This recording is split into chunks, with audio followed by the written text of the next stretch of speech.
নতুন বাংলাদেশ বিনির্মাণে তারুণ্যের ভাবনা, এই শিরোনামে তারুণ্যের উৎসব 2025 উপলক্ষে জামালপুর জেলা প্রশাসকের আয়োজনে শহীদ জিয়াউর রহমান ডিগ্রি কলেজ হলরুমে এক সেমিনার অনুষ্ঠিত হয়েছে।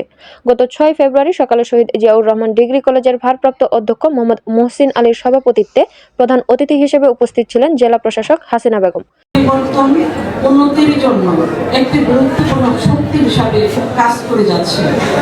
তারা শিক্ষা, প্রযুক্তি, সংস্কৃতি, পরিবেশ এবং অর্থনৈতিক উন্নয়ন সহ নানা ক্ষেত্রে নতুন দৃষ্টিভঙ্গি এবং উদ্ভাবনী চিন্তাকে নিয়ে এগিয়ে এসছে।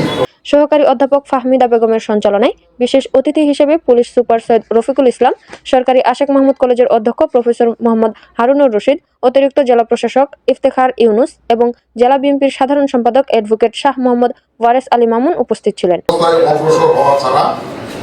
আমাদের সন্তানদেরকে গতানুগতিক শিক্ষা থেকে বেরিয়ে সত্যিকারের শিক্ষা অর্জন এবং সুযোগ্য সুশিক্ষায় শিক্ষিত করার পাশাপাশি দেশপ্রেমে উদ্বুদ্ধ করে মানবিক মূল্যবোধে বিশ্বাসী যোগ্য সন্তান, যোগ্য নাগরিক হিসেবে যদি গড়ে তুলতে না পারি, তাহলে এই ভবিষ্যৎ আমাদের অন্ধকারের দিকে নির্বাচন করে।